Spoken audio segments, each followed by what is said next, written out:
Alors, je vois qu'il y a encore des gens qui se connectent. Donc, bonjour à tous. Merci encore d'être présents pour ce webinaire Mon espace santé et l'ordonnance numérique en officine. Pour rappel, ce webinaire va être enregistré et vous aurez accès au support justement sur le site de l'ANS. Donc, pour commencer, je vais rappeler très rapidement les règles d'usage pour cette séance. Donc, vous avez la possibilité de nous écrire dans le fil de discussion. Et si vous avez des questions, n'hésitez pas à utiliser l'onglet questions-réponses et on essaiera de répondre au fil de l'eau. Donc,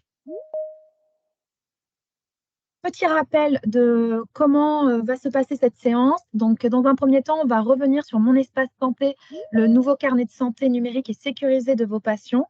Puis, dans un deuxième temps, on va se focaliser sur les usages qui s'intègrent directement dans vos outils et dans vos pratiques. Un troisième temps qui, lui, sera plutôt dédié à l'ordonnance numérique et un dernier temps sur les outils d'appropriation qui vous sont destinés. Et pour commencer, je laisse la parole à Xavier Vitry qui est là avec nous pour nous parler de justement Mon espace santé. Alors, bonjour à tous et toutes. Bien content de vous retrouver. Alors, globalement, en fait, Mon espace santé, donc vous le savez, c'est le carnet de santé donc, électronique des Français et de nos concitoyens, enfin de nous-mêmes d'abord, et puis de nos concitoyens.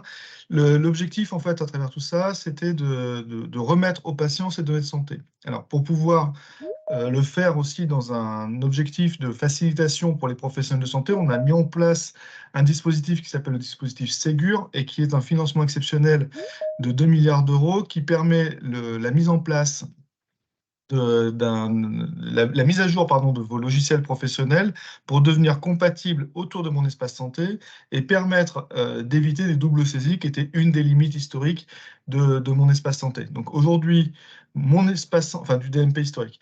Mon espace santé aujourd'hui, c'est 95% des Français qui ont un profil Mon espace santé ouvert. Les 5% qui restent sont soit des personnes qui ont activement refusé Mon espace santé ou des personnes qui n'ont pas pu être contactées et qui sont en cours de prise de contact pour pouvoir ouvrir leur espace de façon automatique. Donc cette mise à jour des dispositifs, en fait, des logiciels, permet en fait la mise en interopérabilité de vos logiciels professionnels autour de Mon espace santé, permettant d'alimenter Mon espace santé et, dans un second temps, permettra la consultation de Mon espace santé avec l'accord des patients, bien sûr. Donc ces financements permettent de transformer vos logiciels et également on a des financements qui vont être prévus, donc vous le savez, à travers la convention avec les pharmaciens, donc de financer des usages aussi et d'encourager ces usages parce que ces outils, en fait, ils n'ont pas seulement vocation à être installés sur vos logiciels, mais bien à devenir des outils du quotidien qui accompagnent la transformation de votre métier et qui accompagne surtout cette transformation du métier de pharmacien dont on voit avec les nouvelles missions qui apparaissent et qui s'élargissent, hein, et dont le Covid a évidemment été un accélérateur assez massif. L'idée, c'est que ces logiciels, en fait, vous suivent, vous accompagnent dans cette transformation des outillages.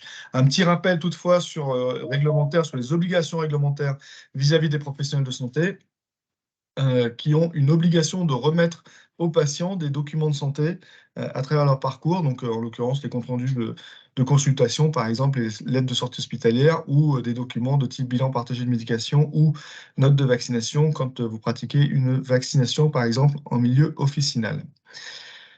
Voilà, on va passer à la diapo suivante.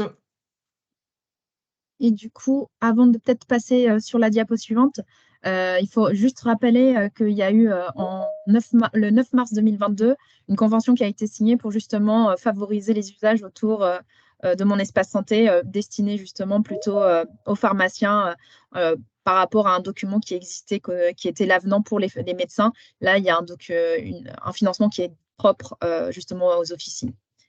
OK, sur la diapo suivante, hop. Alors, j'ai vu quelqu'un qui C'est bon? parlait d'un problème de son. Est-ce que c'est bon ou vous m'entendez bien? Alors, si vous avez Ça, rencontré des Sandrine, problèmes, vous Ouais, m'entendez, j'entends vous? bien, ouais. Ouais. Ouais, c'est on bon? t'entend bien, ouais. Pour ceux qui rencontraient encore des problèmes de son ou de support, n'hésitez pas à changer de navigateur web. Hop. Ok, merci. Alors, donc en fait, concrètement, donc mon espace santé est au centre et donc le dossier du patient est au centre. L'idée est évidemment que le patient est bien comment dire, est bien le propriétaire de ces données de santé et c'est lui qui permet en fait, enfin qui est le centre du dispositif permettant de lui remettre, déjà la priorité c'est de remettre au patient ses données de santé. Une fois que ces données de santé sont alimentées dans l'espace du patient, les professionnels sont autorisés, selon une matrice d'habilitation, à pouvoir consulter, évidemment avec l'accord du patient, à consulter les documents de santé des patients. Tout ça, ça permet aussi ça permet en fait que le patient soit au centre de la coordination des soins et c'est quand même à lui de décider auprès de quel professionnel il autorise l'accès. Donc ça, il y a toute une matrice d'habilitation et des enjeux, mais je pense qu'on y reviendra tout à l'heure dans le cadre du fonctionnement plus précis de ces droits d'habilitation ou si vous avez des questions sur le sujet, le patient est en droit donc d'accepter ou de refuser que tel ou tel professionnel puisse accéder à ces données de santé. Voilà. Ensuite, donc là, on est en train de travailler aujourd'hui pour que vos logiciels puissent aller consulter automatiquement mon espace santé depuis votre logiciel d'officine. Alors aujourd'hui, ce n'est pas encore le cas, hein. Le Ségur avait deux objectifs. Un, l'alimentation, donc c'est la vague qui s'est terminée pour pouvoir alimenter mon espace santé. Et donc là, on est en train de travailler sur cette deuxième vague qui va être la consultation depuis le logiciel professionnel. Sachez aussi, par contre, vous pouvez dès à présent utiliser le web PSDMP. Alors, on a conscience que ce n'est pas la solution la plus pratique, mais qui permet quand même d'accéder aux données du patient quand c'est vraiment nécessaire, dans les cas notamment de patients avec des prises en charge complexes. Vous avez aussi la possibilité d'utiliser des messageries d'organisation, on y reviendra aussi tout au long de cette séquence, qui permettent d'échanger des informations directement entre professionnels de santé sans passer par le dossier du patient lorsque ça vous semble nécessaire d'obtenir par exemple des informations un peu détaillées ou un peu personnelles sur un patient dont il n'a pas forcément nécessité de connaître le détail des échanges ou que toute l'équipe évidemment de l'officier n'a pas besoin d'en connaître.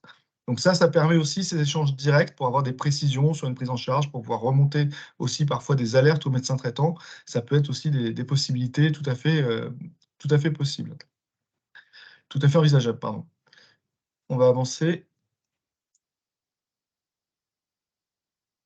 Est-ce qu'on peut... Voilà.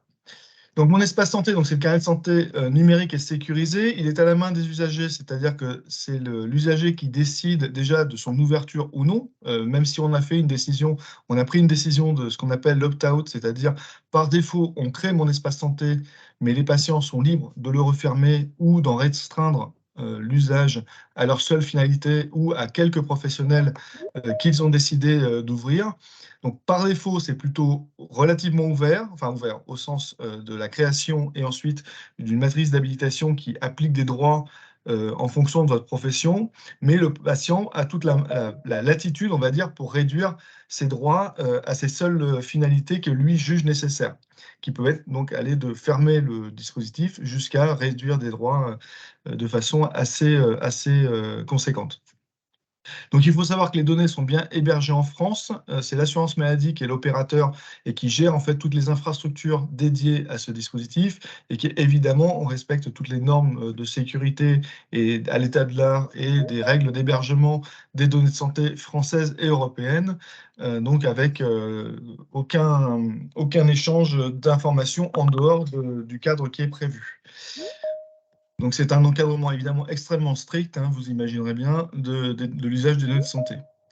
Donc c'est seul donc l'usager ou ses représentants légaux quand il est mineur et bientôt ses aidants quand on aura mis en place ce dispositif autorisent la prise en charge et l'accès aux données de santé. Donc aucun acteur type banque, assureur, employeur ne peut accéder à ces informations médicales, évidemment pour des raisons que vous comprendrez aisément. Donc la confidentialité est vraiment gérée de façon très très fine, hein, puisqu'on peut décider par exemple qu'un document en particulier puisse être ouvert à quelques professionnels de façon très précise. Et donc on a toute une gamme d'outillages et de capacités de gérer les droits d'accès pour un patient. Enfin, que le patient puisse gérer ses droits d'accès à certains de ces documents de façon très très précise, soit pour des catégories de professionnels, soit pour des documents en particulier restreints à des professionnels spécifiques. Donc, les actions, tout ce qui est, oui, ça c'est un point qui est extrêmement important aussi à connaître, c'est que toute connexion au dispositif Mon Espace Santé, le patient en est notifié et informé. Exactement de la même façon que quand vous utilisez par exemple le site des impôts, vous recevez une information qui vous dit que quelqu'un vient de se connecter à votre compte sur la banque ou les impôts, ce genre de dispositif. Donc là, ça marche exactement de la même façon. Tout est tracé de façon nominative et directe, et donc le patient est en droit de demander des justifications à un professionnel de santé pour lequel il jugerait que l'accès à ces données de santé n'est pas opportune. Donc, ce n'est pas seulement la connexion DMP enfin, Mon Espace Santé qui est tracée, c'est aussi le document qui a été consulté par le professionnel. Et donc, il faut vraiment que le professionnel justifie d'être dans on va dire un temps thérapeutique et de coordination des soins avec le patient pour pouvoir justifier de l'accès à ces données de santé, avec son accord évidemment. Ce qui signifie aussi que un patient que vous n'avez pas vu depuis 3 ans et pour lequel vous n'avez pas de soins en cours, vous n'êtes pas autorisé à accéder à ces informations. Merci Xavier pour cette introduction. Et du coup, je laisse la parole à Sandrine qui va justement nous parler des fonctionnalités qui se trouvent dans Mon Espace Santé. Bonjour à tous.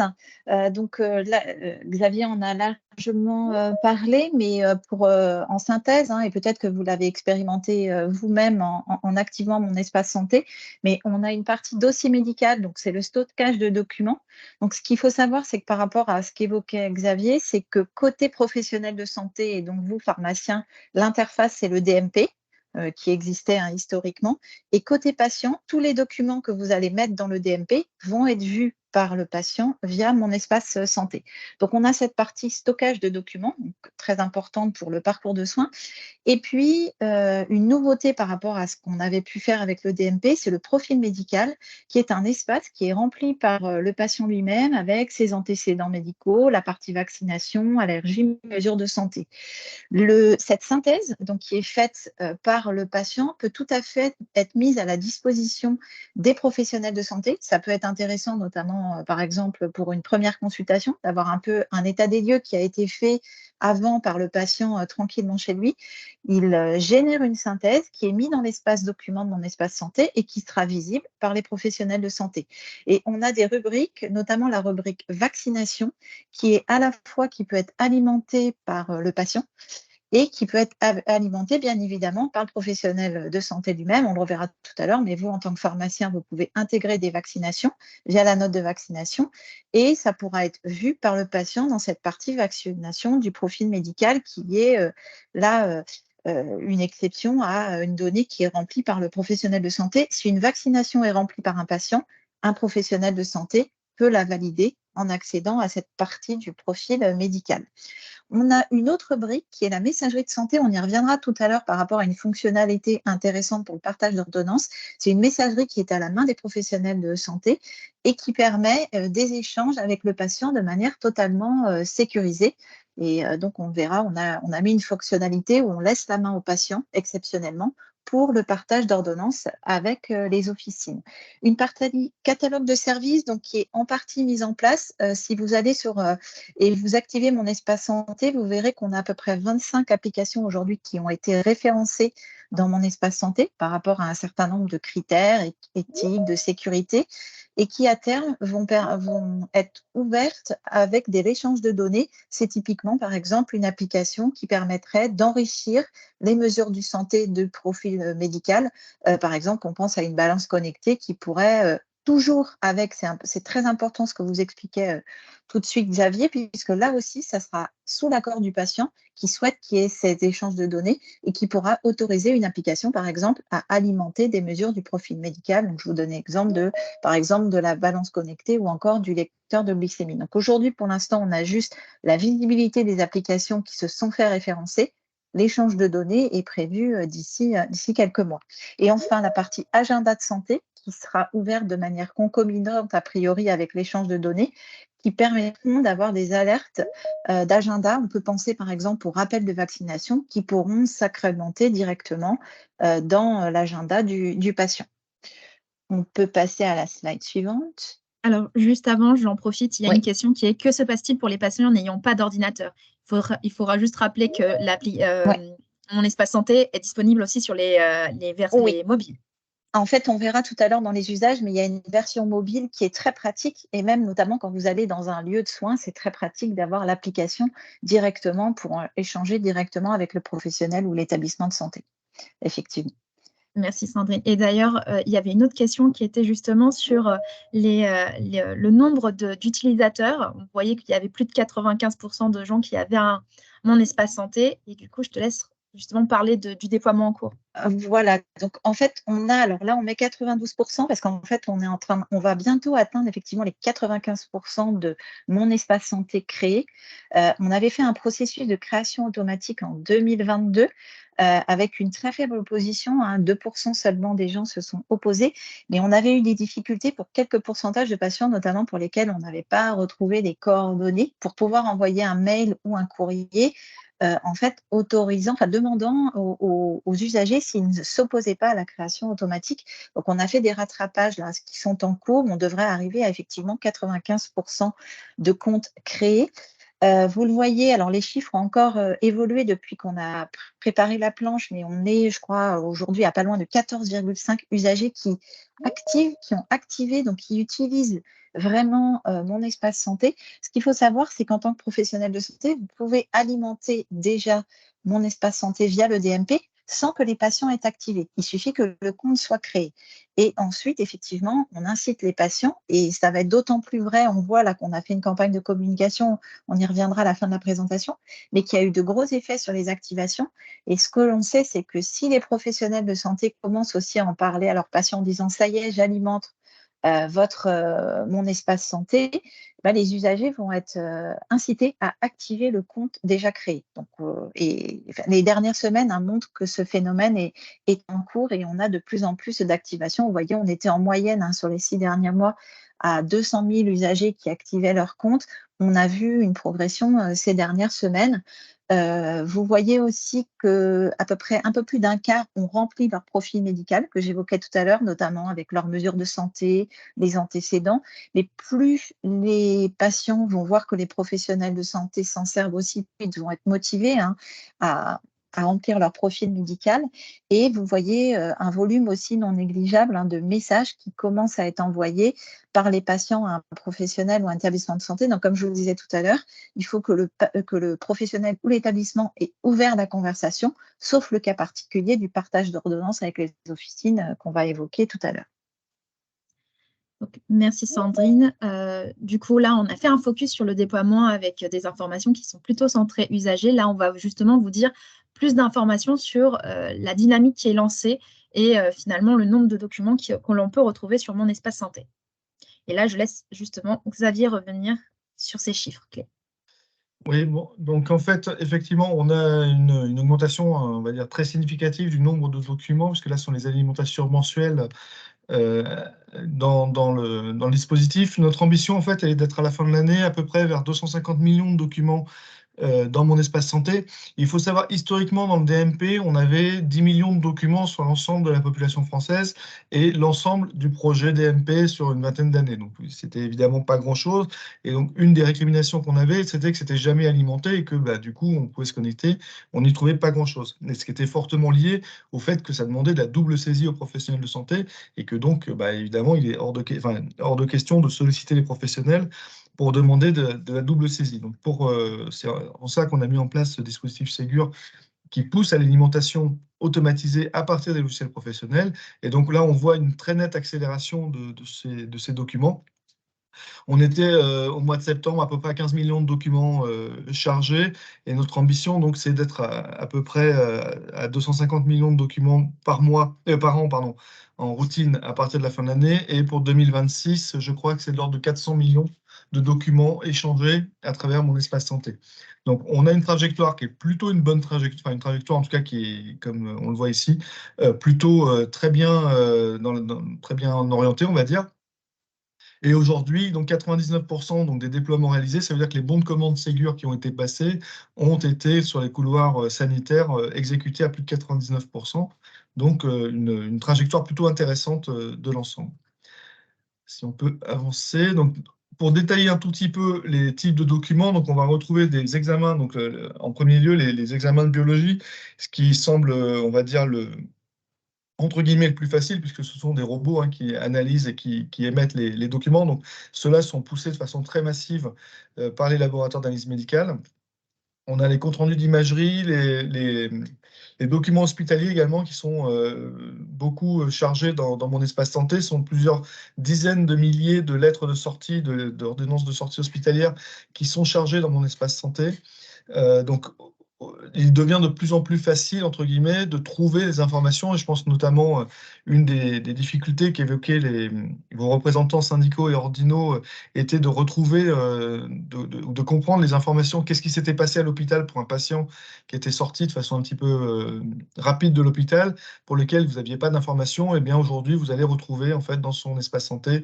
Voilà. L'ambition pour nous, c'est qu'à la fin, c'est qu'une sortie hospitalière génère un document que vous retrouvez dans mon espace santé. Donc voilà, l'accélération est assez massive. Côté pharmacie, pour le coup, aujourd'hui, donc les usages sont encore, on va dire, relativement modestes, mais ils existent. Donc plusieurs centaines de documents sont alimentés dans mon espace santé, principalement des notes de vaccination et des comptes rendus d'entretien pharmaceutique. Beaucoup quand même, majoritairement les notes de vaccination. On va y revenir un petit peu plus tard sur son fonctionnement, mais on commence à en voir un petit peu arriver. Vas-y. Voilà, donc là, on a un tout petit peu donc, aussi de consultation. Alors, la consultation, elle est encore relativement modeste, bien sûr, mais elle existe quand même. Aujourd'hui, elle se passe principalement à travers le web PSDMP. Donc, normalement, dans vos fiches patients, vous devez avoir un lien vers le DMP du patient. Ce lien, en fait, vous renvoie vers le web PSDMP. Donc, ça vous sort de votre logiciel et ça vous demande l'authentification via ICPS ou via CPS pour pouvoir accéder à ces informations à la fiche patient, enfin, du dossier médical partagé. Ça, c'est, on va dire, une solution transitoire, puisque c'est l'objectif de la vague 2 Ségur, qui arrivera à peu près d'ici courant 2025, permettra de consulter ces documents directement depuis votre logiciel professionnel. Voilà. Mais en attendant, sur des cas complexes, alors évidemment qu'au quotidien, ce n'est pas une solution très pratique au comptoir, parce que ça prend un peu de temps et que ce n'est pas forcément la plus ergonomique du monde. Mais pour des patients un peu complexes pour lesquels vous avez besoin de vous attarder à faire de la coordination des soins, à prendre un peu de temps peut-être avec d'autres professionnels pour vous attarder sur ça, vous avez des éléments la possibilité d'accéder assez facilement à ces informations.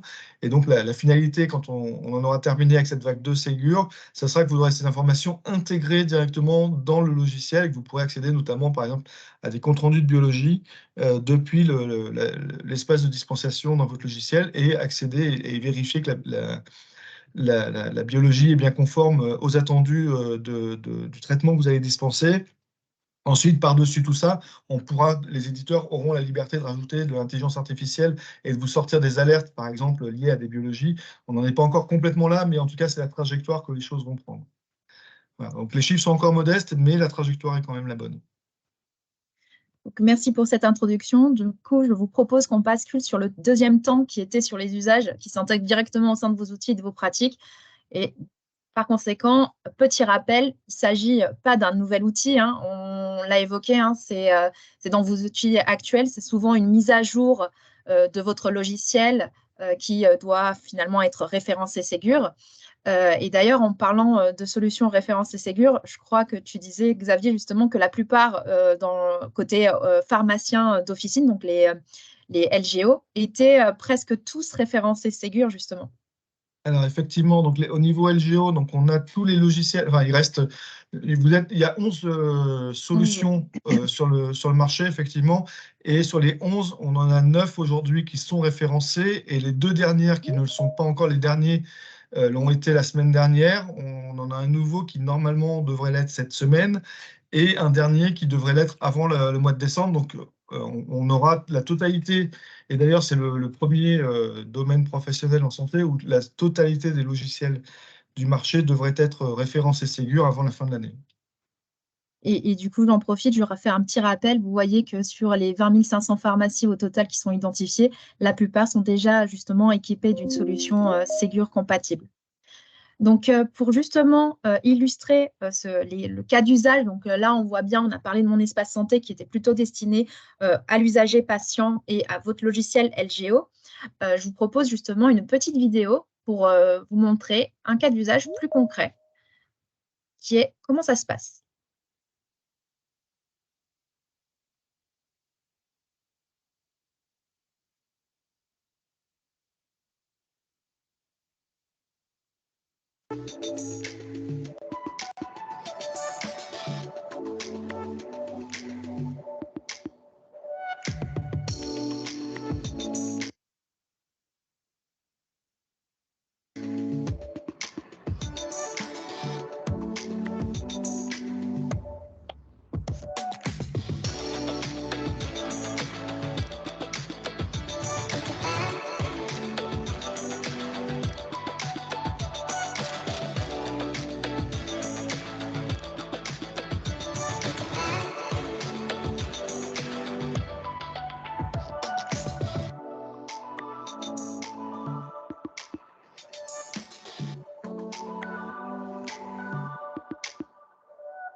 Donc maintenant qu'on a vu ce cas en situation en pharmacie, je te propose, Xavier, justement de revenir sur la consultation du dossier médical, même si tu nous as déjà dit pas mal de choses.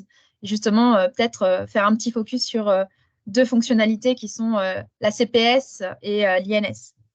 Ouais, alors très rapidement, parce que j'en ai déjà un petit peu parlé, aujourd'hui, c'est uniquement le web PSDMP qui permet d'accéder aux données des patients, mais très bientôt, ça viendra dans vos logiciels. Pour cela, ça demande d'être connecté de façon nominative et individuelle donc à l'usage. Donc, c'est surtout une carte ICPS qui sera nécessaire pour cela. Donc, évidemment, les pharmaciens sont déjà équipés de tout cela. Et pour les préparateurs, on est en cours de référencement dans le RPPS des préparateurs de façon à ce qu'ils puissent accéder à des ICPS. Alors, à très court terme, ces ICPS pour les préparateurs n'ouvrent encore aucun service numérique en santé, parce que nous, de notre côté, on a aussi des évolutions à faire sur le système pour, accepter le nouveau code, on va dire, professionnel des préparateurs. Donc, on a aussi des petits ajustements à faire de notre côté. On est un peu plus de 6000 préparateurs aujourd'hui enregistrés au RPPS, ce qui en l'espace de 2 mois, à peu près 2 mois et demi, 3 mois même presque, est plutôt un bon résultat. On est à 10% à peu près de la population estimée. Là-dessus, c'est l'employeur qui doit valider ce rôle de préparateur au sein de l'officine. On pourra y revenir si vous avez des questions, mais c'est extrêmement important de pouvoir déclarer ces préparateurs dans le RPPS. C'est aussi ça qui permet de les rendre, éligibles ou visibles la messagerie d'organisation qui sera nécessaire pour remplir la petite fonctionnalité d'envoi d'ordonnance. Tout ça, ça fonctionne donc sur, d'un côté, tracer les connexions, évidemment, des individus qui accèdent de façon nominative, donc CPS, ICPS d'un côté, et de l'autre côté, ça demande aussi à qualifier les INS, les identités nationales de santé. Donc ça, c'est un prérequis indispensable sur lequel repose tout le dispositif. Sans INS qualifié, il est hors de question d'envoyer un document dans le DMP ou dans mon espace santé d'un patient, puisque ça reviendrait en fait à tirer au hasard le document dans un dossier médical. Et imaginez demain que vous ayez un patient en face de vous et évidemment, vous n'avez pas envie, enfin, vous voulez, quand vous allez consulter son dossier, être absolument certain que le document que vous avez en face de vous correspond bien au patient pour lequel vous avez un traitement en cours. Donc, c'est extrêmement important et on est extrêmement attentif à ça. Donc, on est bien conscient que la qualification de l'INS est une difficulté, puisqu'il faut demander une carte d'identité aux patients pour vérifier ces traits d'identité, parce qu'on a des homonymes, parce qu'on croit connaître les patients, mais on ne sait pas qu'ils ont changé de nom de famille, qu'ils se sont... Enfin, voilà, il y a plein de raisons que le prénom d'usage n'est pas forcément le premier prénom de la carte d'identité. Il y a de multiples raisons pour lesquelles les identités ne sont pas forcément celles que l'on croit, même si on connaît ces patients. Et donc, on vous demande de qualifier ces identités nationales de santé. C'est un sujet qui revient très fréquemment. Là-dessus, juste pour vous rassurer, tous les professionnels de santé doivent le faire pour tout le monde. Ce qui signifie qu'aujourd'hui, on démarre, donc forcément, ça demande un petit peu d'explication, mais au bout d'un moment, comment dire, les patients vont aussi comprendre quel est leur intérêt, et c'est eux, à terme, qui vont demander cette qualification d'INS. En tout cas, pour ma part, c'est ce que je m'emploie à faire, de façon à ce que mes documents de santé me soient remis. Donc ça, c'est un point donc individuellement, ça peut paraître être une charge, mais à terme, les choses vont se mettre dans une forme de routine, et les documents donc, seront bien qualifiés et bien attribués à chaque individu. Alors, petit exemple sur l'alimentation de mon espace santé à travers la note de vaccination. Alors, ça fonctionne un petit peu pareil pour les autres documents, on va se focaliser là-dessus. Donc, cette note de vaccination, en plus, cette saison, on va dire, le pharmacien va faire sa saisie donc, de la note de vaccination dans son logiciel professionnel, et c'est une fois que il faut évidemment que le patient ait été qualifié, que son INS ait bien été qualifié préalablement. Et une fois que la saisie est faite, le principe était que comment dire, la facturation soit évidemment dans le même mouvement. On ne va pas vous demander d'aller dans 2 endroits différents. Donc ça, on va le vérifier auprès de chaque éditeur pour s'assurer que c'est bien, on va dire, cohérent et logique. Mais l'idée, c'est vous remplissez alors, soit une facturation, soit une note de vaccination qui se transforme ensuite, enfin, peu importe l'entrée par laquelle vous commencez, mais qu'à la fin, il n'y a qu'un seul workflow. Et le LGO, en fait, une fois que vous aurez validé cette note de vaccination à travers la saisie de l'identité, du type de vaccin, du numéro de lot, ça vient alimenter l'espace santé du patient.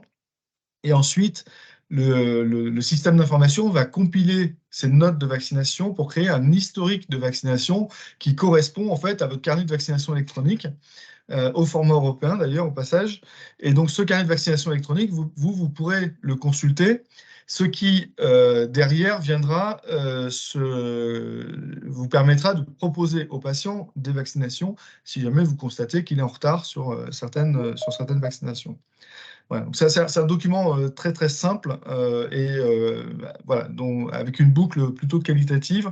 Là-dessus, les pharmaciens sont les premiers à être équipés de ce dispositif. Les autres professionnels le seront dans le cadre de la vague 2 parce que tout simplement, il y avait un petit décalage dans le temps pour les pharmaciens et que le cahier des charges pour établir ce document est sorti au moment, enfin entre la sortie des documents pour les médecins et pour les pharmaciens. Donc on en a profité pour l'intégrer aux pharmaciens directement. On aura un dispositif similaire dans la vague 2 concernant les tests de dépistage qui permettront de rentrer là-dessus. Alors j'ai vu passer une question sur vaccin Covid, ouais. Donc, alors, sur vaccin Covid, aujourd'hui, on est encore sur le dispositif ancien. Le dispositif va s'arrêter, on va dire, à la fin de l'hiver pour cette campagne. Et en fait, il va s'arrêter définitivement pour des raisons techniques, pour être remplacé ensuite par un dispositif comme celui-ci. Donc, du coup, pour l'instant, il n'y a pas de lien avec Vaxi et ce dispositif parce que c'était trop lourd à modifier. Donc là, on ne va pas changer ça maintenant. Et puis, de toute façon, Vaxi va s'arrêter techniquement dans quelques mois. Donc, on reste encore sur cette période un peu transitoire. Mais effectivement, à terme, l'objectif serait qu'on récupère ces notes de vaccination et que ça alimente des systèmes de surveillance. Si on devait refaire un jour un nouveau Vaxi ou un équivalent, on s'appuierait sur ces dispositifs de façon à ce que vous n'ayez pas à faire de double saisie et comment dire, à sortir de votre logiciel pour avoir de nouvelles vaccinations, par exemple. Merci Xavier. Du coup, je propose à Sandrine de nous parler justement des nouvelles fonctionnalités d'envoi, notamment pour les ordonnances. Voilà, donc je l'ai un peu évoqué tout à l'heure. Mais donc, vous avez vu, hein, une des briques de mon espace santé, c'est effectivement de permettre un échange sécurisé par messager entre les professionnels de santé et patients. Donc, comme je le disais, en principe, à la main du professionnel de santé, ça, c'était une grande demande des professionnels de pouvoir décider à quel moment ils ouvraient l'échange avec les patients pour pas être sursollicités par les patients et avec la possibilité de clôturer l'échange. Mais on a vu qu'il y avait un cas particulier pour lequel les représentants des pharmaciens nous ont très vite sollicités, de pouvoir donner la main aux patients pour l'envoi d'ordonnances ou de tout document se trouvant dans la rubrique documents de mon espace santé. Alors, globalement, à la demande des pharmaciens, c'était de pouvoir anticiper l'envoi d'ordonnances avant le passage à l'officine pour le patient pour venir chercher les traitements. Donc, en fait, la nouvelle fonctionnalité qu'on a mis en place, c'est de permettre en fait aux patients d'aller récupérer. Alors, je donne l'exemple de l'ordonnance parce que c'est vraiment le cas d'usage qui nous a été remonté, mais ça peut être transposable à tout document figurant dans mon espace santé. Donc, une ordonnance qui a été soit alimentée par un professionnel de santé, soit par le patient lui-même, qui va pouvoir être donc récupérée dans la partie document par l'usager et qui va pouvoir, via l'interface messagerie, rechercher la pharmacie de son choix, toujours la liberté de l'officine, avec un annuaire des pharmacies qui a été intégré dans mon espace santé. Alors, le prérequis, on en a parlé un petit peu tout à l'heure, c'est que l'officine soit équipée d'une boîte de messagerie structure, donc dit organisationnelle. Donc, c'est au nom de la structure qu'on va envoyer l'ordonnance et ne pas une boîte nominative au nom d'un pharmacien donné. On est aujourd'hui, je crois, on est en train de sortir les chiffres là, à fin septembre, mais on doit être sur 7 ou 8 000 officines qui sont équipées aujourd'hui d'une boîte aux lettres organisationnelle. J'ai vu une question dans le chat pour connaître l'offre, puisqu'effectivement, une messagerie type Mailis ne propose pas ces boîtes organisationnelles. Vous avez, alors je ne sais pas si mes collègues peuvent mettre dans le chat, mais on a fait une boîte à outils qu'on a mis aussi sur le site e-santé et le site amélie.fr avec un peu l'offre telle qu'on la connaissait aujourd'hui, mais elle s'enrichit des boîtes qui sont soit nationales, soit proposées au niveau région, notamment par les grades, de boîtes aux lettres organisationnelles pour que vous ayez un peu une idée du marché. Donc, une fois que le patient a sélectionné la pharmacie qui a donc une boîte organisationnelle, il va pouvoir rédiger un message. On a proposé des messages pré-remplis pour faciliter l'usage du patient et donc envoyer l'ordonnance à l'officine. Ensuite, le patient, donc l'officine va le recevoir, va pouvoir anticiper la préparation et ça, un des avantages qui ont vu les officines, c'est aussi d'anticiper les ruptures de stock sur tel ou tel produit. Le patient ensuite se rend à l'officine, doit amener le volet papier toujours de l'ordonnance et donc va se voir donc remettre après le traitement comme habituellement. Vous avez mis le lien d'ailleurs, je le vois là à l'instant, le kit d'accompagnement. Dans le kit de communication, vous retrouvez l'offre telle qu'on l'a pu recenser des boîtes de type organisationnel. Donc voilà, un usage qui est ouvert depuis mai, que ce soit sur l'application mobile ou la version web. Et qui là est vraiment, et je tiens à insister, c'est vrai que sur mon espace santé, on fait une version à peu près tous les 3 mois, en prenant en compte notamment toutes les remontées qu'on a côté professionnel de santé et patient pour faire évoluer le service. Typiquement, cette fonctionnalité qui n'existait pas au début nous a été demandée par les pharmaciens. Les tests aussi qu'on a fait d'expérimentation auprès des patients, on voyait que ça pouvait répondre à un besoin et donc on a développé cette fonctionnalité. Donc on interagit vraiment avec les retours utilisateurs sur ce produit. À la slide suivante. Donc voilà, je serai très rapide, mais c'est en gros ce que je vous ai expliqué avec des pages écran où vous verrez tranquillement, on va vous envoyer cette présentation où vous verrez la façon dont on récupère l'adresse de l'officine, de la boîte organisationnelle et l'exemple des messages pré-remplis qui permettent un envoi facilité à l'officine et avec ensuite une alerte en officine qu'un nouveau message est arrivé sur la messagerie et que donc une ordonnance peut être préparée. Merci Sandrine. Et pour clôturer cette séquence, je vous propose de visionner justement cette fois-ci non pas le parcours d'un pharmacien, mais plutôt le parcours d'un patient par rapport à mon espace santé.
Et maintenant, je vous propose de passer justement au troisième temps qui est l'ordonnance numérique. Et je vois qu'il y en a certains qui ont notamment un certain nombre de questions autour de l'ordonnance. Donc, Sandrine, je te laisse nous expliquer c'est quoi l'ordonnance numérique.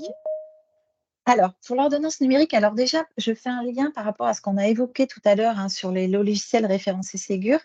Le module ordonnance numérique donc, figure dans tous les logiciels référencés Ségur qu'on a évoqués, donc vont pouvoir équiper, comme vous l'a dit Xavier tout à l'heure, quasiment la totalité des officines. En revanche, et avant de vous expliquer tout le processus ordonnance numérique, ce qu'il faut savoir, c'est que pour l'ordonnance numérique, c'est quand même en fait un changement structurant. L'ordonnance, c'est quand même la base de l'échelon sur le parcours de soins. Et on a voulu, au-delà du référencement Ségur, faire des phases de pré-série avec les éditeurs de logiciels. Donc, ce qui explique qu'aujourd'hui, même si on a quasiment toutes les officines qui sont équipées et les médecins aussi d'un logiciel référencé Ségur, le module ordonnance numérique n'est pas activé sur l'ensemble des postes. On a aujourd'hui, alors on est passé à 6 aujourd'hui, logiciels ayant eu un go de déploiement à pré-série côté médecin et 2 côté pharmacien, Serpe Rouen et Equasens pour les pharmaciens, qui aujourd'hui sont autorisés à déployer, puisqu'on a pu tester le processus de bout en bout entre les médecins et les pharmaciens. Alors, ce processus, c'est quoi exactement? Donc, en fait, l'objectif de l'ordonnance numérique, qui est un projet ancien, dont vous avez sans doute entendu parler depuis très longtemps et qui a fait l'objet de phases expérimentales, notamment en 2019, c'est de pouvoir complètement dématérialiser le processus de l'ordonnance de bout en bout du prescripteur au prescrit. On s'appuie sur une base, là aussi hébergée en France, qu'on appelle la base e-prescription. L'accès à cette base, donc où vont se trouver stockées toutes les ordonnances numériques accessibles aux prescripteurs et aux prescrits.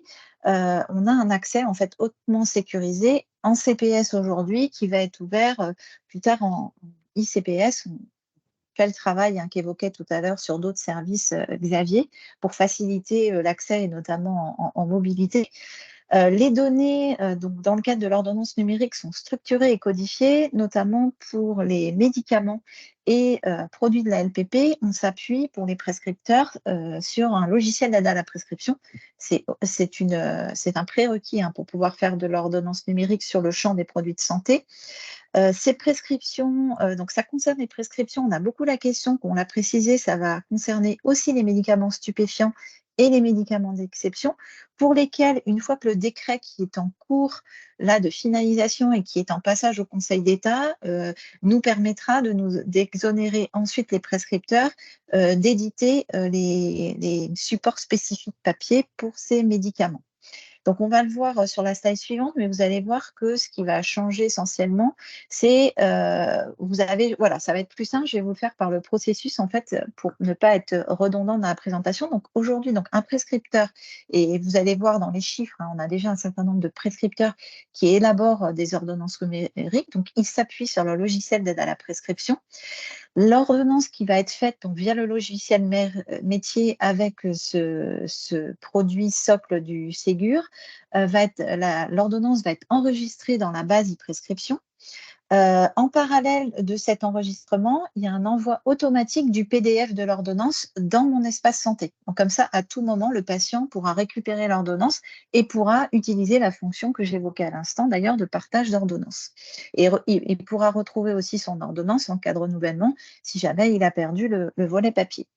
Donc, le médecin va, à l'issue de la consultation, imprimer l'ordonnance qui reste aujourd'hui dans les textes obligatoires, cette impression papier, avec la génération d'un QR code en bas à gauche de l'ordonnance, avec les mentions informatique et liberté. Vous verrez dès que vous allez voir en pratique ces ordonnances qui indiquent que le patient a la possibilité de s'opposer aux données à l'accès par le prescripteur aux données de consultation. Parce qu'un des avantages de l'ordonnance numérique, au-delà de la sécurisation du processus et d'éviter les falsifications, c'est que le médecin, s'il n'y a pas opposition du patient, peut avoir accès aux données de délivrance qui peut être intéressant dans le suivi de son patient. Donc, il y a cette mention qui figure sur l'ordonnance. Ensuite, donc, le patient muni de ce volet papier va se rendre dans l'officine de son choix. Alors, je parle aujourd'hui des produits de santé et parce que ce sont les médecins et les pharmaciens qui sont équipés, mais on a déjà publié un cahier des charges pour les chirurgiens dentistes, les sages-femmes, qui vont pouvoir aussi exécuter les prescriptions en ordonnance numérique, et on va déployer aussi chez les infirmiers, les kinés, les autres professionnels prescrits. Donc, si le prescrit est équipé, donc aujourd'hui, je vous disais, les officines, on a 2 logiciels qui peuvent aujourd'hui déployer. Ils vont pouvoir lire avec la douchette le QR code qui figure sur l'ordonnance et qui comporte l'identifiant unique de l'ordonnance, et vont pouvoir faire un appel à la base où ils vont retrouver toutes les données prescrites par le médecin. Donc, ce qui évite effectivement et ce qui permet de détecter d'éventuelles falsifications d'ordonnance. Vous avez une fausse ordonnance, vous ne la retrouvez pas dans la base e-prescription, ou vous avez des ajouts de lignes, vous pouvez le détecter en comparant le volet papier et l'ordonnance qui figure dans la base e-prescription. Et comme je vous le disais, en fait, la possibilité, s'il n'y a pas eu opposition du patient, le prescripteur pourra avoir accès par délivrance aux données complétées par l'officine, puisque le pharmacien va compléter sa délivrance dans la base ordonnance numérique avec toutes les données de délivrance. L'intérêt aussi côté pharmacien, c'est effectivement qu'il va y avoir une exonération si le pharmacien souhaite débrancher SCORE, qui est la scannérisation des ordonnances à destination de l'assurance maladie. L'assurance maladie a accès à la base une fois et uniquement quand la prescription a été exécutée, et donc plus besoin d'envoyer les données par SCORE si le pharmacien souhaite déconnecter cet envoi par SCORE, ce qui est aussi donc une facilité côté pharmacien. On peut passer à la slide suivante avec quelques chiffres. À fin septembre, vous voyez, on a plus de 10 500 médecins qui ont aujourd'hui créé une ordonnance numérique. Donc là, je vous le disais, on a un nouveau logiciel qui a obtenu le go après pré-série. Et sachant que selon les éditeurs, le déploiement se fait soit d'un coup, il ouvre la possibilité à tous ses clients, soit il y a un accompagnement plus poussé, et donc ce qui explique un peu le retard entre le go qu'on donne pour le déploiement et le déploiement effectif sur le terrain. C'est quand même un nombre signifiant. Donc, on est passé de 5 à 6, comme je vous le disais aujourd'hui, plus de 6,7 millions d'ordonnances numériques créées. Côté pharmacien, donc toujours 2 logiciels, je vous le disais, qui ont obtenu le go pour le déploiement, Equasens et Serpe Rouen, et du coup un nombre de pharmacies forcément plus restreint, sachant qu'au-delà d'avoir le logiciel, il faut effectivement que dans son environnement, le pharmacien ait des médecins d'ores et déjà équipés pour pouvoir continuer le processus de dématérialisation de l'ordonnance, et donc des chiffres là aussi qui croissent chaque mois au fur et à mesure du déploiement des logiciels, et côté prescripteur et côté pharmacie. Merci Sandrine. Je vois que le temps tourne, donc on va passer directement au 4e temps, qui est justement sur les sujets d'appropriation, aussi bien côté professionnel et côté usager. Et d'ailleurs, je crois que Sandrine, il y a une campagne de communication en côté assurance maladie. Je te laisse reprendre la parole. Oui, alors vous avez sans doute vu peut-être en regardant la télévision, en écoutant la radio depuis début septembre. Donc, il y a eu une campagne grand public donc avec des spots, des messages radio qui se poursuivent maintenant côté professionnel de santé. On a fait dans un premier temps, donc début septembre, sur tout le mois de septembre, cette communication grand public. Et maintenant, un certain nombre de communications qui vont avoir lieu dans la presse professionnelle. Et ce qu'on a mis à disposition, alors on l'avait fait dès juillet par des fichiers qui avaient été mis à disposition de nos réseaux ARS, GRAD, Assurance Maladie, pour les mettre à disposition des professionnels de santé. Mais on a fait des versions papier parce qu'on sait aussi que c'est plus simple. Avec des affiches, vous envoyez un exemple là, mais avec des affiches qui vont être mises à disposition des officines, des médecins, des laboratoires de biologie, cabinets de radiologie et établissements de santé, donc une affiche par lieu de soins, pour pouvoir qu'ils sont à chaque fois personnalisés. Donc là, vous voyez, c'est l'affiche médecin où on évoque pharmacien, où on évoque l'envoi, la fonctionnalité envoi d'ordonnance. Pour les médecins, on a mis une référence à l'ordonnance numérique à chaque fois, en fait, pour que vous puissiez peut-être évoquer le sujet avec les patients en disant, voilà, ici, j'alimente le DMP, j'utilise la fonctionnalité partage d'ordonnance. N'hésitez pas à activer mon espace santé.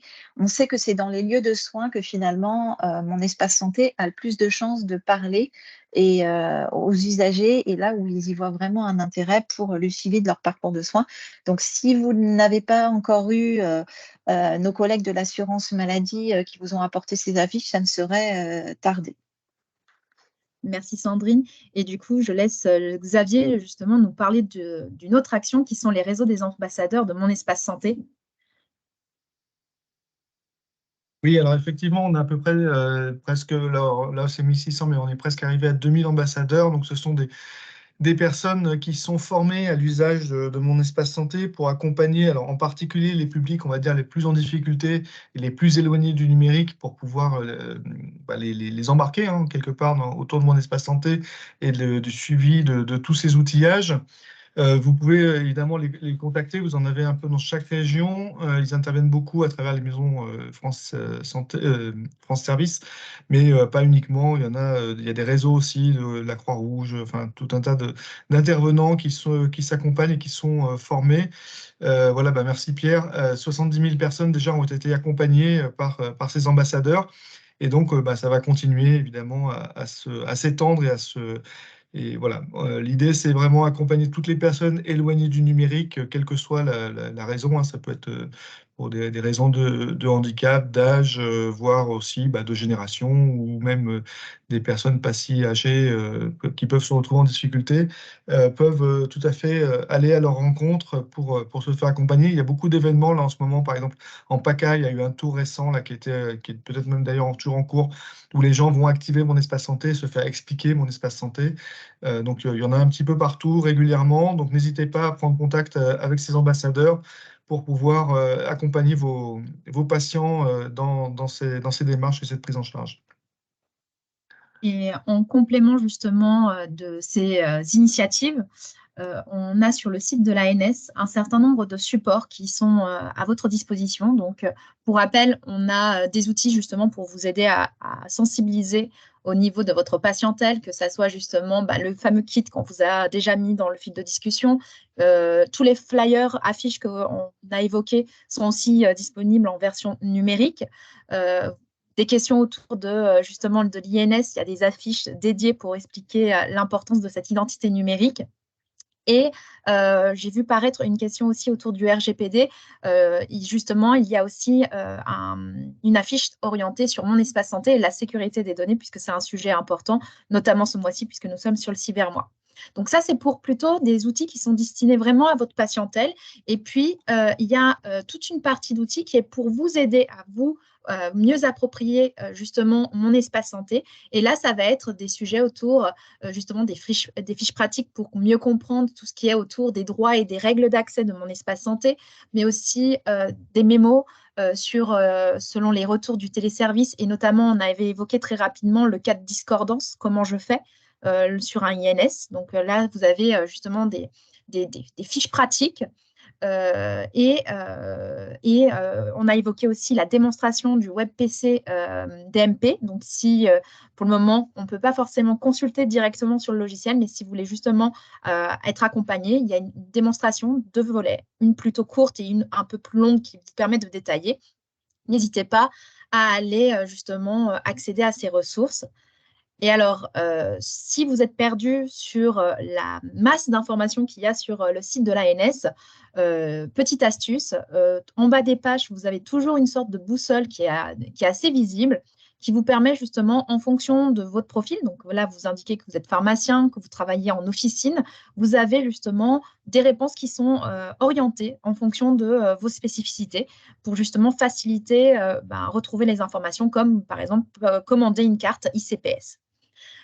D'autres ressources sont aussi disponibles, pour rappel, notamment sur le site amélie.fr, aussi directement sur Mon Espace Santé, et aussi, vu qu'on on a évoqué la CNIL juste avant, vous avez un guide qui a été publié récemment, justement autour de la question du RGPD. Pardon, en oui, complément, pardon, juste vas-y. pour compléter là-dessus, on va aussi passer par l'ordre, les syndicats et par les groupements d'officines aussi pour vous transmettre de l'information et des fiches pratiques, des bonnes pratiques, des astuces, enfin tout un tas d'éléments de contexte et de contenu qui passeront aussi par ces intermédiaires pour toucher un maximum de vos équipes et de vos collègues. Merci Xavier pour ce complément. Et pour finir, je vous présente une nouveauté aussi qu'on a mis en place il y a assez récente, qui est une plateforme de e-learning où en fait vous allez retrouver un peu tout ce qu'il faut savoir sur l'INS, la ICPS. J'ai vu des questions aussi sur la messagerie sécurisée. Donc par exemple, se poser la question, est-ce que c'est une balle organisationnelle, une balle personnelle ou une balle applicative? Vous allez avoir tous ces éléments qui vont justement vous être expliqués. N'hésitez pas à aller la consulter. Elle est régulièrement mise à jour et normalement, prochainement, on devrait avoir justement des ateliers, enfin des formations plutôt orientées sur Mon Espace Santé qui vont être disponibles. Oui, Donc elles sont voilà. quasiment finalisées, donc très bientôt en ligne. Et n'hésitez pas d'ailleurs à faire vos commentaires, puisqu'on peut tout à fait enrichir cette plateforme avec laquelle en fait tout le monde collabore, assurance maladie, ANS en fonction DNS, en fonction des thématiques. Donc on peut tout à fait enrichir l'offre. Alors, je sais que les temps de questions-réponses, ça va être un peu juste vu le timing, mais si on a encore le temps, alors j'ai vu une question sur le replay. Oui, vous aurez accès au replay à la fin de la séance, ainsi que le support qui vous sera communiqué pour avoir tous les liens cliquables. Donc, ne vous inquiétez pas. Est-ce qu'il y a d'autres questions? J'ai vu qu'il y avait des questions. On a essayé de répondre à peu près aux questions au fil de l'eau. Oui, je pense au fur et à mesure, et j'ai vu que peut-être un de nos collègues a mis un message, mais c'est vrai qu'il y a eu un certain nombre d'accompagnements sur Mon Espace Santé. Je crois qu'on a plus de 70% des officines qui ont été accompagnées ces derniers mois par des délégués du numérique en santé, ex-conseiller informatique service côté assurance maladie. Et donc, si la visite a déjà eu lieu, vous avez des questions ou elle n'a pas pu avoir eu lieu parce qu'ils sont très occupés, ils voient plusieurs catégories de professionnels de santé, n'hésitez pas aussi à contacter votre délégué du numérique en santé qui a toutes les informations, les questions sur la messagerie, sur l'ordonnance numérique, il est susceptible d'y répondre directement. Donc, n'hésitez pas aussi à le contacter, c'est vos accompagnants de proximité en fait. Je crois que nous n'avons pas d'autres questions. Je crois qu'on a balayé toutes les questions. Donc, sauf si quelqu'un souhaite lever la main et nous poser une question, et j'ouvrirai le micro. Mais sinon, je vous propose de clôturer cette séance. Et peut-être avant de vous quitter, de vous inviter justement à vous inscrire à la newsletter qui est justement pour vous permettre d'être au courant d'un peu de toutes les actualités. Alors, attendez que je récupère le lien. Il y aura une petite question dans le chat. Oui. Alors, je remonte une question d'Aurélien. Tous les logiciels de gestion d'officine sont-ils compatibles avec les boîtes aux lettres MSS organisationnelles? Alors, en fait, ce qui se passe pour la vague insécure, c'était l'émission de messages depuis le logiciel. Donc, ça, normalement, ils sont tous en capacité de le faire en s'appuyant sur vos différentes boîtes pour pouvoir le faire. L'intégration en entrée MSS en entrée en MSS organisationnel, ça dépend des logiciels. Ça sera une exigence de la vague 2 et pas une exigence de la vague 1. Donc, en vague 2, ce sera effectivement le cas, c'est-à-dire toute messagerie en entrée et en sortie organisationnelle, personnelle dans le logiciel. Et en fonction de la façon dont vous êtes authentifié, vous accéderez ou non au message. Mais dans la vague 1 et dans la phase de transition, ça peut, si l'éditeur l'a fait, mais ce n'était pas une obligation parce que c'était trop complexe dans ce cadre-là. Donc, probablement que pour certains d'entre vous, vous devrez encore passer par le webmail de messagerie sécurisée d'organisation pour pouvoir consulter les documents. Ça dépend un peu de chaque éditeur en fonction de comment ils ont implémenté les choses. Et ce n'est pas forcément encore complètement en place de façon homogène pour tout le monde.